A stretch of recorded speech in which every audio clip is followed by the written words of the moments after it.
Wojak wakes up at 5 a.m. every day to get ready for work. He has to because he needs to look his best, get dressed up, prepare his breakfast and lunch, then drive an hour to get to work, and he has to make sure that he gets there at least 15 minutes early just in case something happens. Then he gets an hour-long lunch break, but he's so stressed out from being micromanaged by his boss that he just ends up working through lunch and spends a bunch of money on expensive coffee and snacks. Then, after a long day, he drives an hour home and spends even more money on gas. He's exhausted when he gets home, and he only has the energy to sit in front of his screen watching Netflix while scrolling through his TikTok videos. Elon has a remote job, so he sleeps in until 7:30 and starts working at 8 a.m. while eating his breakfast. His boss isn't a micromanager and only cares about the quality of his work and doesn't care how he works. So he gets to play music while working and can even go to a cafe if he wants to. When he gets an hour-long lunch break, it's actually an hour and he's able to do errands whenever he needs to. He can also travel and go on vacation, and his boss doesn't care as long as he reports for work and the work is good. Be like Elon, not like Wojak. Look, the world is not what it used to be. 68% of people would prefer to work fully remote jobs, and 94% of people want to work remote or hybrid jobs. And at the same time, most employers say shifting to a flexible work model actually increases productivity. And this makes sense because employees are happier and employers don't have to pay for expensive office buildings. And since the whole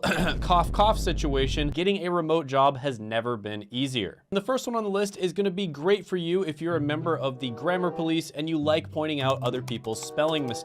And that is going to be a healthcare documentation specialist. And this one is great for you if you want to work in the healthcare industry without ever having to see a patient. And healthcare documentation specialists are responsible for maintaining accurate and complete medical records and ensuring proper patient care and communication between medical providers. And they're kind of like the librarians of the medical world, organizing and maintaining vital information for the benefit of all. And they make about $52,000 a year. So some of the skills that you need to have for this are going to be attention to detail, strong communication skills, and a thorough understanding of medical terminology and documentation standards. Some of the pros of this one include the opportunity to work in the healthcare industry without direct patient care, while the cons include the need for constant attention to detail and focus. So as a healthcare documentation specialist, remember, your work may go unnoticed, but without you, doctors would be scribbling on walls with crayons, and patients would be receiving treatments for the wrong ailments. This one gets a 7 out of 10 opportunity score. Next one on the list is going to be great for you if you want to develop your communication skills, set your own schedule, and earn commission for your hard work. And all of this without having to do a sales job where you talk to people on the phone. And that is going to be appointment setter. So in the sales industry, you have these two positions. One of them is the setter and the other one is the closer. And a lot of the time, setters are going to be the people who are answering DMs, answering emails, and figuring out if inbound leads are going to be a good fit for whatever product you're selling. And in some cases, they'll also be doing prospecting. And then they'll be setting appointments for the closer who actually gets on the phone and sells the person the product. Now, this one, according to Glassdoor, you make about $45,000 a year. But if you're in the right industry, I can almost guarantee you can make a lot more than this. I know appointment setters that make over 6 figures per year. And a lot of the time, they're spending most of their days chatting with people in DMs and over email. So the pros of this one include flexibility, the potential for high commissions, and the opportunity to learn about sales. The cons of this one are going to include rejection and the repetitive nature of the job. So that is appointment setting. It may not be glamorous, but somebody's got to do it. Plus, it's a great way to hone your rejection coping skills when you inevitably get ghosted over and over again on Tinder. This one gets a 9 out of 10 opportunity score. The next one on the list is going to be great for you if you love numbers, organization, and making sure that everything adds up. And that's going to be a bookkeeper. Now, bookkeeping may not sound sexy, but it's the backbone of just about every business out there. Without it, companies are like penguins trying to fly. Cute, but doomed to fail. And bookkeeping involves recording financial transactions and keeping track of a company's financial records. And you might be thinking to yourself, Shane, isn't that what an accountant does? And don't you need to get an accounting degree and get certified in order to become a bookkeeper? No, absolutely not. You do not need to be an accountant to become a bookkeeper. You likely will be working with accountants if you become one, but you do not need to be an accountant, and you definitely do not need to be a CPA or certified. Now, bookkeepers make about $42,000 a year. Now, some of the pros include the stability and reliability of the job, the ability to work remotely, and opportunities for growth. Some of the cons include potential for repetitive tasks and the need for strong attention to detail. So if you're a fan of numbers, spreadsheets, and keeping things in order, then bookkeeping might be a perfect career for you. Just remember to always carry a calculator and a healthy dose of patience. This one gets a 9 out of 10 opportunity score. The next one on the list is going to be great for you if you want to help business business owners that are drowning in tasks. And that is going to be becoming a virtual assistant. And virtual assistants are kind of like superheroes that provide administrative support remotely, saving you time, energy, and the occasional existential crisis. And executive virtual assistants make about $56,000 a year. So some of the pros of this one include flexibility, variety, and the ability to work from anywhere. And that's actually something that a lot of gigabrains are doing right now, where they're getting a job from the US and then they are working abroad in countries where you can live like a king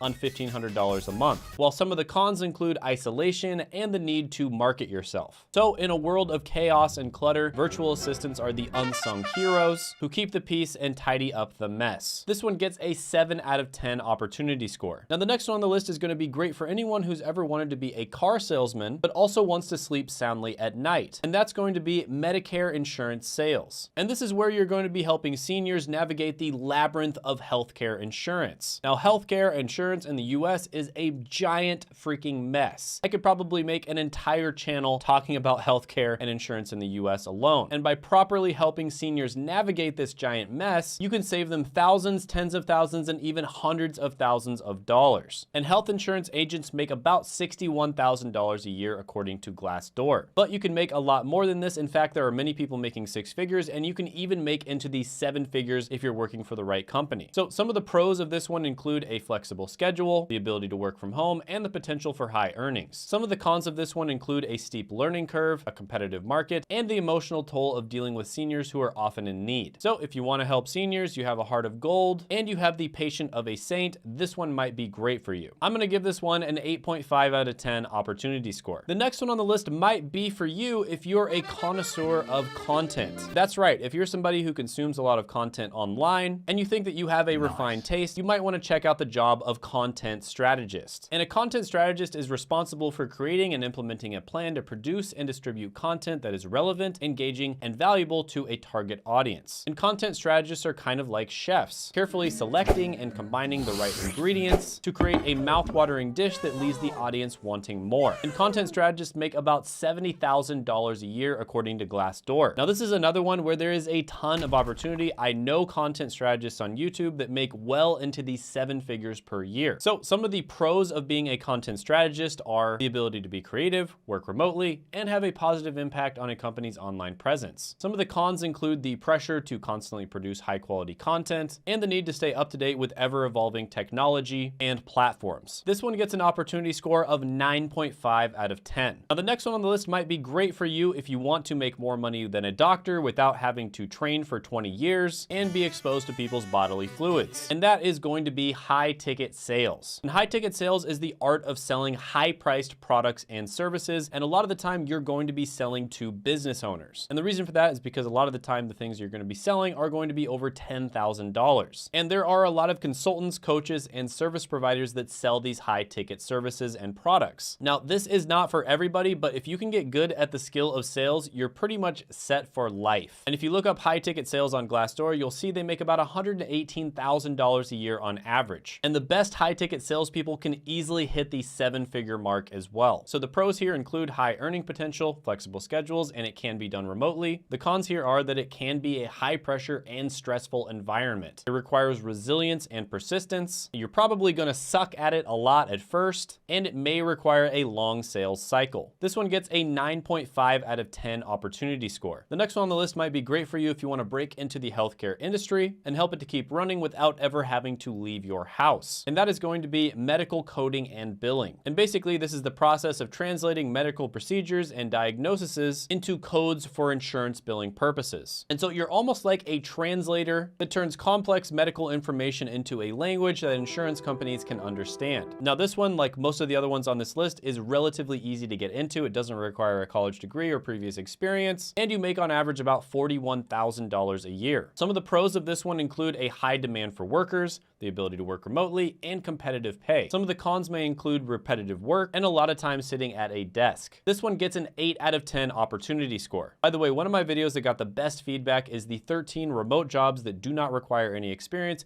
and you can check that out by clicking right here.